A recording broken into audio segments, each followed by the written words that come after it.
Puji Tuhan. Haleluya. Malam hari ini kita bersyukur Bapak Ibu yang dikasihi Tuhan. Meskipun dengan jumlah kita seperti ini, tapi kita sangat bersyukur malam hari ini kita menjadi orang-orang yang dipilih oleh Tuhan untuk bisa datang di rumahnya, untuk bisa beribadah di rumahnya. Ya, malam hari ini kita akan menyempurnakan ibadah kita dengan firman Tuhan ya, yang saya akan bawakan dengan tema bukti saya pilihan Allah. Apa buktinya Bapak Ibu bahwa kita ini adalah pilihan Allah? Kita tidak sama dengan orang-orang di luar sana yang tidak mengenal Kristus. Kita tidak sama dengan orang-orang di luar sana yang memang mengaku-ngaku agamanya paling benar, tapi dia bukan pilihan Allah. Malam hari ini saya akan menjelaskan kepada kita bahwa kita ini orang-orang yang sangat istimewa. Puji Tuhan. Kita ini orang yang sangat istimewa, pilihan Allah. Dan tentu kalau pilihan Allah, sudah jelas kita menjadi pewaris kerajaan. Tepuk tangan buat Tuhan.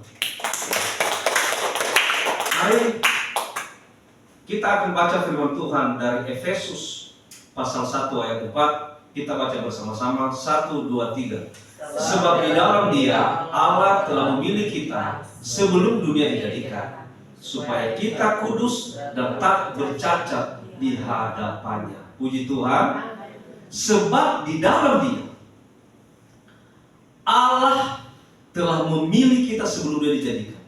Ternyata sebelum dunia dijadikan, Allah telah memilih kita supaya kita ini kudus dan tak bercacat di hadapannya. Saya perlu menekankan firman Tuhan ini loh, supaya kita ini jangan sekali-sekali meremehkan hidup kita. Supaya kita jangan sekali-sekali menganggap diri kita ini rendah atau tidak berguna, atau merasa diri kita ini minder, kecil daripada yang lain. Ingat, firman Tuhan malam hari ini mengatakan, Efesus pasal 1 ayat 4 mengatakan bahwa sebab di dalam Dia Allah telah memilih kita sebelum dunia dijadikan. Ternyata sebelum dunia ini dijadikan, Allah sudah memilih kita, saudaraku sekalian. Berarti kita ini jauh lebih berharga dari siapapun. Sebelum dunia ini dijadikan, Dia sudah memilih kita supaya kita kudus dan tidak bercacat di hadapannya. Ya. Banyak orang yang menganggap dirinya kalau dia sudah susah secara ekonomi, kalau dia merasa dirinya lebih rendah dari yang lain, minder. Dia merasa hidup saya ini tidak berguna. Dia merasa hidup saya ini tidak dianggap, tidak dipandang, kecil, rendah. Akhirnya minder. Sejak saya baca firman Tuhan ini, saya tidak akan pernah minder sama siapapun. Kenapa? Saya ini adalah pilihan Allah. Puji Tuhan. Saya ini pilihan Allah. Allah telah memilih saya sebelum dunia ini dijadikan. Ya. Lalu saya kenapa harus minder? Saya kenapa harus merasa rendah dari yang lain? Saya ternyata pribadi yang sangat berharga kepada Tuhan ternyata. Ya. Dan kalau kita berpikir berpikir secara nalar, ya, Allah telah memilih kita sebelum Dia dijadikan. Berarti dunia ini dijadikan Allah untuk kita kuasai. Untuk manusia itu kita ini berkuasa atas bumi, atas dunia.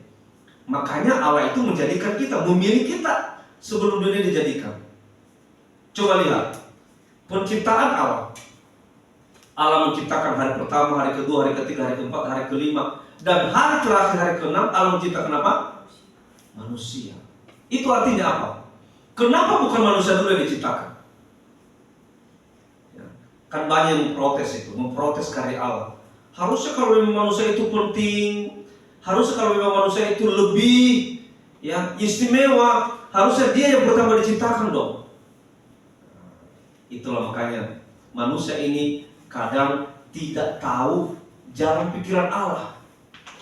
Kenapa manusia itu diciptakan terakhir? Karena Allah menciptakan dulu semuanya. Dia ciptakan dulu, semua diciptakan. Menciptakan terang, menciptakan binatang, tumbuh-tumbuhan, semua yang diciptakan. Setelah semuanya lengkap, baru dia menciptakan manusia. Artinya, manusia itu ada dan semuanya itu sudah disediakan oleh Tuhan. Kebutuhannya, ya, apa yang manusia itu butuhkan, sudah Allah cukupkan semuanya. Sudah Allah lengkapi. Jadi manusia itu datang tinggal menikmati.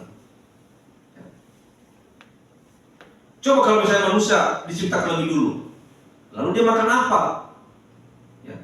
Makanan, tumbuhan nggak ada, laut nggak ada, ya, ikan nggak ada. Lalu dia mau makan apa?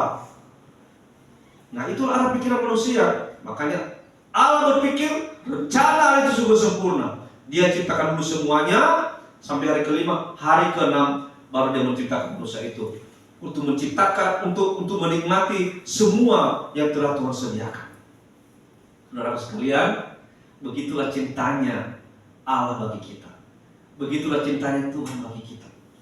Tuhan tidak membiarkan kita melarat. Tuhan menciptakan manusia itu tidak biarkan melarat. Tuhan lengkapi semuanya. Puji Tuhan. Jadi saudara, kalau saudara sungguh-sungguh di dalam Tuhan, kalau saudara tidak pernah menganggap diri saudara rendah, kecil, minder, kalau saudara menyadari bahwa hidup saudara itulah sangat berharga di mata Tuhan, Tuhan tidak akan pernah membuat kita melarat. Haleluya. Tuhan lengkapi semuanya. Karena itu sudah terlihat dari karya penciptaannya. Ya. Semuanya Tuhan lengkapi. Sampai pada akhirnya menciptakan manusia dan semuanya sudah lengkap. Demikian juga hidup kita. Kalau Allah menciptakan hidup kita sampai saat ini, berarti Allah sudah mencukupkan semua apa yang kita butuhkan. Hanya saja bagaimana cara kita mengambil berkat-berkat Tuhan itu. Kadang-kadang juga kita ini manusia nggak tahu diri, ya, saya tidak tahu diri. Kadang-kadang kita itu hanya tahu menikmati saja, tapi kita tidak tahu kewajiban kita. Kadang-kadang tidak tahu bersyukur, tidak tahu bersyukuri berkat Tuhan. Hanya tahu menikmati saja.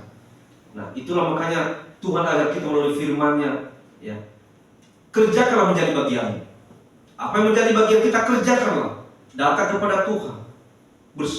Bersyukur kepada Tuhan. Datang beribadah kepada Tuhan. Cari Tuhan melalui firman. Ya. Kita harus menyadari bahwa kita ini adalah pilihannya. Kalau kita pilihannya, berarti kita tidak boleh terpisah daripada Kristus. Puji Tuhan. Ya. Apa yang dimaksud orang pilihan? Sekali lagi, apa yang dimaksud orang pilihan? Ini dia. Orang pilihan itu adalah individu-individu yang dipilih secara khusus dari dunia. Menjadi apa? Pewaris keselamatan. Orang pilihan itu adalah sengaja dipilih dari dunia ini. Untuk apa? Untuk menjadi pewaris keselamatan. Jadi kalau kita ini pilihan Allah, berarti sudah pasti kita ini adalah pewaris keselamatan. Alias bahwa keselamatan itulah sudah menjadi milik kita. Puji Tuhan. Kalau kau menyadari bahwa dirimu, hidupmu itu adalah pilihan Allah, maka dipastikan keselamatan itulah sudah menjadi bagian, menjadi bagianku, menjadi bagian kita semua. Ya, itu disebut dengan orang pilihan. Lalu orang pilihan itu adalah saksi bagi Allah di hadapan manusia. Makanya saudaraku sekalian, kalau engkau menyadari dirimu adalah pilihan Allah, orang-orang pilihan, maka engkau, saya, dan kita semua harus berani menjadi saksi bagi Allah di hadapan manusia. Ya, maksudnya apa? Harus berani menyaksikan Kristus, harus berani menyaksikan Allah di hadapan manusia. Jangan malu menjadi orang Kristen. Terkadang kita ini, karena kita nggak pede jadi orang Kristen, Ketika kita makan di luar aja, malu untuk berdoa. Kenapa? Lihat dulu kiri kanan. Nggak enak ini. Ini bukan seiman saya, ini nggak enak. Ya udah, dalam hati aja berdoa, langsung sikat aja makan. Di sini nggak ada ya. Di sini pasti berdoa. Tapi yang penting kalau di rumah makan jangan KKR ya. Jangan juga kalau di rumah makan juga doanya teriak-teriak. Katanya nanti anak Tuhan pasti Tuhan lindungi, bukan dilindungi lagi. Ya dilempari. Ya. Makanya anak Tuhan itu harus berhikmat.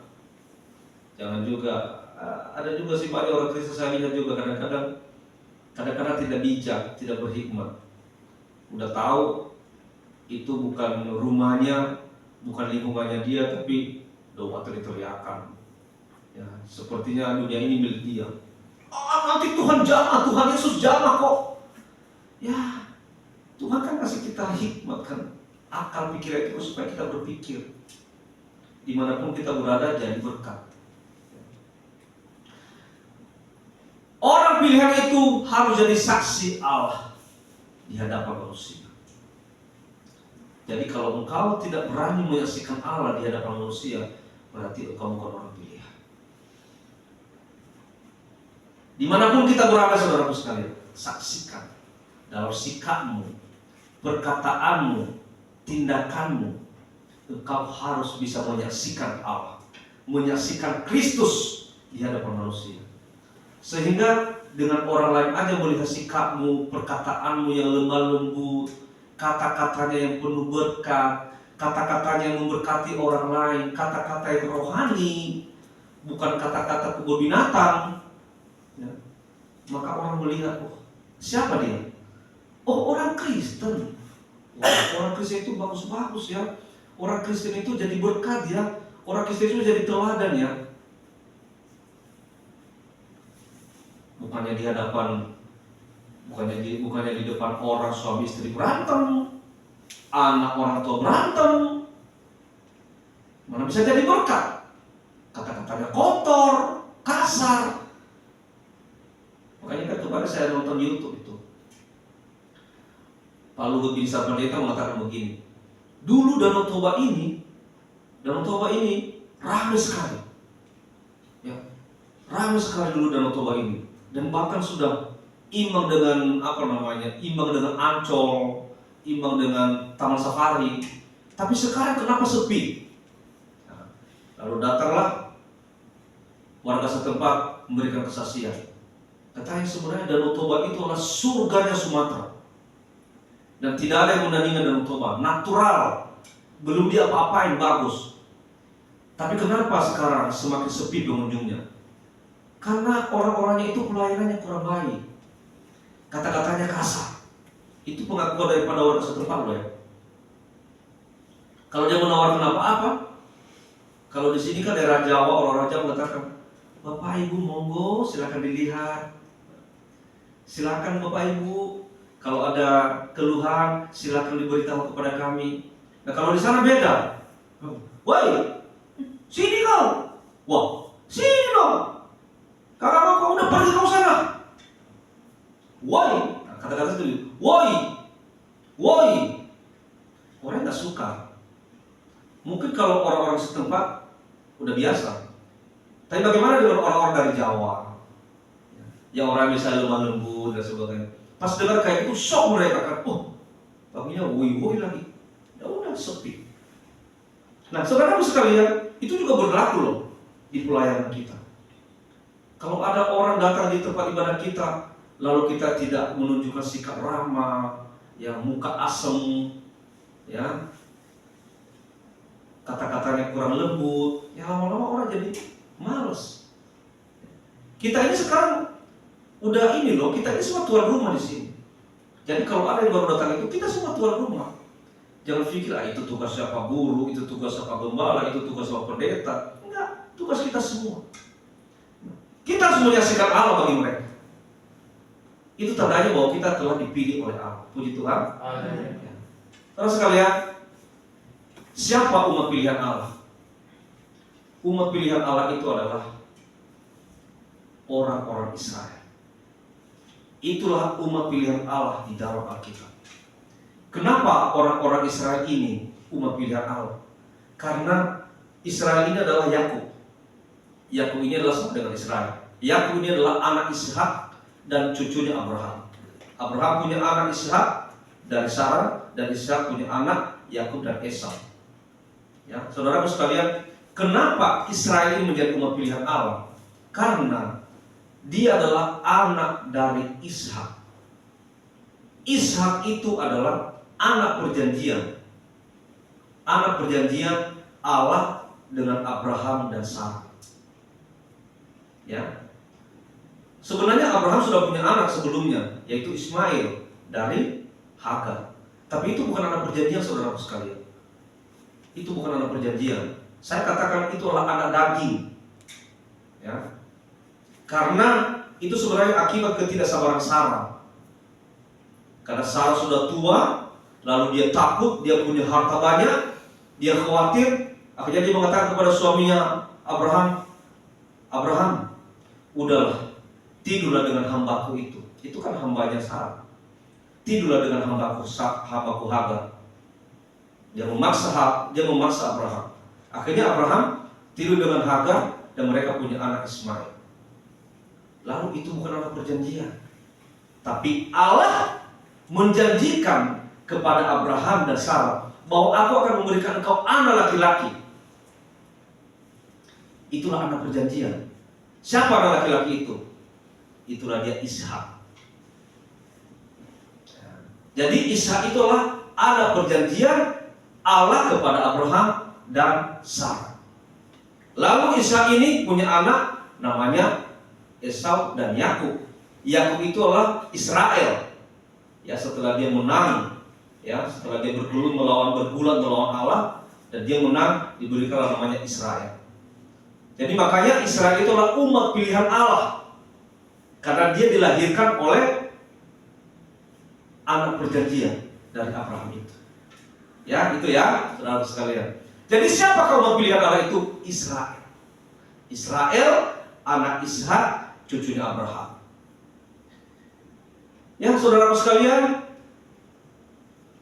kenapa dia memilih Israel ini? Karena ia membutuhkan seseorang untuk menegakkan standarnya di bumi. Allah punya standar di bumi. Kenapa dia harus milih Israel? Nah, karena Israel ini anak daripada anak perjanjian Allah itu dengan Abraham. Dia pastikan bahwa kalau dengan Israel ini dia pasti akan mengikuti ajaranku.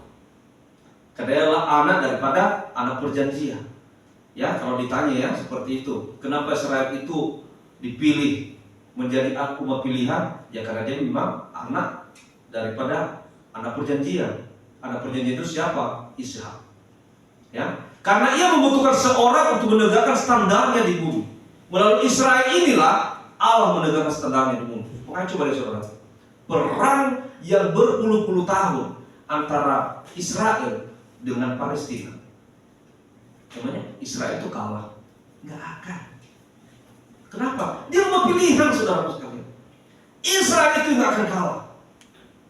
Tapi nanti ada saatnya, waktu kemarin saya menyampaikan di KKN, nanti ada saatnya memang dia itu dijepit oleh negara-negara dari timur, barat, utara, selatan. Dan nanti pada saat itu dia hampir kalah. Karena ini kan bangsa yang kecil. Cuma karena bangsa yang kuat, bangsa yang pintar, bangsa yang hebat, dijepit dari kiri kanan oleh bangsa-bangsa yang besar, bangsa-bangsa Arab. Akhirnya dia nanti hampir mau kalah. Ketika dia nanti hampir mau kalah, disitulah nanti Mesias datang, membelanya, dan dia tetap menang. Puji Tuhan. Haleluya. Ya. Jadi kalau nanti Israel itu hampir kalah, berarti itu nanti tanda-tanda datangnya Mesias. Mesias itu udah datang, ya. Mesias datang kembali. Tuhan Yesus datang kembali. Nah, itu saudara sekalian. Nah, salah satu tujuan Allah bagi Israel adalah agar mereka menjadi umat yang menaatinya dan menepati perjanjian. Itulah tujuan Allah bagi Israel. Tetapi memang kita tidak bisa pungkiri, ya, dan itu bukan rahasia lagi. Israel itu adalah bangsa yang tegak tengkuk, keras kepala, suka membangkang, melawan Allah. Ya, makanya kan mereka itu kadang-kadang Tuhan biarkan untuk dijajah, ya, untuk ditindas oleh bangsa-bangsa lain. Kenapa? Supaya mereka kembali kepada Allah. Seperti waktu mereka pembuangan di Babel, ya, selama 70 tahun, mereka pembuangan di Babel, dan Tuhan izinkan mereka untuk dijajah oleh bangsa lain. Tujuannya apa? Supaya mereka bisa kembali kepada Allah. Nah, saudaraku sekalian, tujuan Allah bagi Israel adalah agar mereka menjadi umat yang menaatinya dan menepati perjanjian-perjanjian. Lalu, apakah kita umat pilihan? Itu sekarang pertanyaannya. Apakah kita ini umat pilihan? Ya. Saudaraku, jawabannya adalah iya. Apakah kita umat pilihan? Jawabannya adalah iya. Kenapa? Karena keturunan Abraham. Kita ini adalah keturunan Abraham. Ya. Kenapa dikatakan keturunan Abraham? Kok bisa? Kita orang Indonesia kok. Abraham kan orang Yahudi, Israel orang Yahudi. Lalu kok kita ini keturunan Abraham? Itu pertanyaannya. Nah, perhatikan saudara sekalian. Keturunan Abraham, kita ini adalah termasuk keturunan Abraham. Kenapa? Karena kita hidup benar, lalu jauh dari dosa, lalu karena kita percaya kepada Yesus. Itu yang terpenting. Ketika kita percaya kepada Yesus Kristus sebagai Tuhan dan Juru Selamat, itu sudah otomatis kita adalah keturunan Abraham. Ini ayatnya. Galatia pasal 3 ayat 29. Kita baca 1, 2, 3. Jikalau kamu adalah milik Kristus, maka kamu adalah keturunan Abraham. Puji Tuhan. Saudaraku, kalau kita ini milik Kristus, kalau kita sudah percaya kepada Kristus, maka sudah otomatis kita adalah keturunan Abraham. Jadi kalau ada yang ngaku-ngaku saya ini keturunan Abraham, keturunan Ibrahim, tapi dia tidak percaya kepada Kristus, itu bohong. Jelas ini, Galatia pasal 3:29. Kalau kamu adalah milik Kristus, maka kamu adalah keturunan Abraham. Tetapi barang siapa yang bukan milik Kristus, barang siapa yang tidak percaya kepada Kristus, barang siapa apalagi membenci Kristus, berarti kita katakan dia antikristus. Apakah dia layak dikatakan keturunan Abraham? Tidak. Ya, jelas ya, bahwa kita ini semua adalah keturunan Abraham. Tapi ketika kau keluar dari Kristus, ketika kau meninggalkan Kristus, jangan mengaku-ngaku jadi keturunan Abraham. Nggak ada itu. Hanya yang percaya kepada Kristus dan yang hidup dalam Kristus, hanya itulah yang disebut keturunan Abraham. Jadi kita ini bangga saudara sekalian. Kita ini bangga menjadi orang Kristen. Kita ini bangga pengikut Kristus. Kenapa? Karena kita adalah keturunan Abraham. Dan Abraham itu adalah sahabat Allah. Ya. Saya pernah bahas di sini. Abraham itulah sahabat Allah. Ini John Calvin mengatakan begini. John Calvin mengatakan begini. Ya. How do we know that God has elected us before the creation of the world? By believing in Jesus Christ. Bagaimana kita tahu Allah telah memilih kita sebelum penciptaan dunia? Ya, itu jawabannya adalah dengan percaya kepada Yesus Kristus. Nah, kalau sampai saat ini saudara-saudara masih percaya kepada Yesus Kristus, berarti itu tandanya saudara, saya, dan kita semua adalah pilihan Allah. Tapi kalau sampai saat ini tidak percaya kepada Kristus, berarti dia memang bukan pilihan Allah. Jadi jangan kaget kalau misalnya ada tanya dia orang Kristen, lalu tiba-tiba dia mendengarkan Yesus, gak usah kaget. Berarti dia memang bukan pilihan Allah. Tapi yang setia sampai akhir hayat hidupnya, percaya kepada Kristus, berarti dia memang pilihan Allah. Itu jawabannya. Ya, ini John Calvin mengatakan ini. John Calvin ini adalah tokoh reform, tokoh gereja reform. Ya. Ini sesuai dengan pengalaman hidupnya, dan dia mengatakan, mengeluarkan teori ini. Ya. Bagaimana kita tahu Allah telah memilih kita sebelum penciptaan dunia? Tadi saya katakan kan bahwa kita ini sudah Tuhan pilih sebelum dunia diciptakan. Lalu pertanyaannya, bagaimana kita tahu bahwa Allah telah memilih kita sebelum penciptaan dunia? Yaitu dengan percaya kepada Yesus Kristus. Puji Tuhan. Bapak Ibu yang dikasihi Tuhan,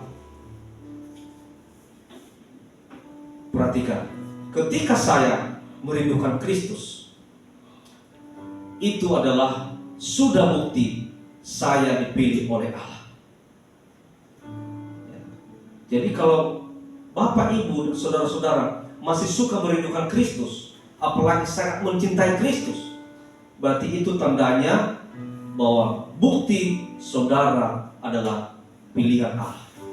Tapi kalau misalnya ada yang sudah tawar hati, tidak pernah lagi ingat kepada Kristus, tidak pernah merindukan Kristus, tidak pernah cinta dengan firman Tuhan, berarti sepertinya saudara bukan pilihan Allah. Ya, tidak ada orang yang dipilih Allah yang tidak merindukan Kristus, dan tidak ada orang yang merindukan Kristus bila Allah tidak pernah memilihnya. Ya. Jadi sekarang kita bisa mengukur diri kita, saya ini sudah dipilih Allah atau belum?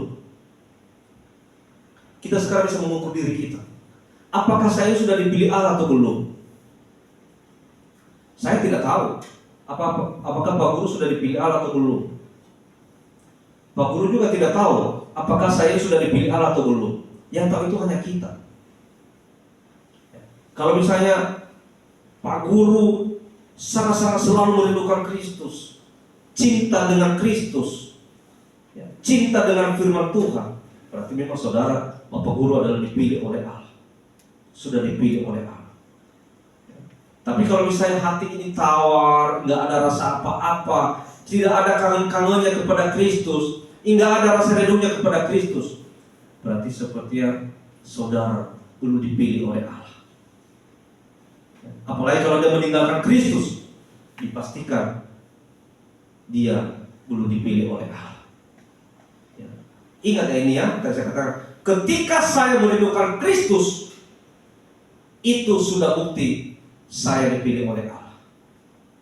Kalau saya balik, ketika saya tidak merindukan Kristus, berarti itu bukti saya tidak dipilih oleh Allah. Dan tidak ada orang yang dipilih Allah yang tidak merindukan Kristus. Dan tidak ada orang yang merindukan Kristus bila Allah tidak pernah memilihnya. Mari Bapak Ibu dikasihi Tuhan, malam hari ini firman Tuhan benar-benar mengingatkan kita, ya, supaya kita ini jangan hanya ibadah karena tradisi, karena hanya disuruh, karena hanya diingat-ingatkan. Ya. Tidak ada janji buat saudara. Tunjukkan kalau memang Bapak Ibu dan saudaraku adalah telah dipilih oleh Allah, tunjukkan bahwa rasa rindumu, rasa cintamu kepada Kristus itu selalu ada. Rindukanlah Kristus, cintailah Kristus sampai akhir hayat hidupmu. Itu membuktikan bahwa engkau adalah pilihan Allah. Puji Tuhan, haleluya. Tuhan Yesus memberkati.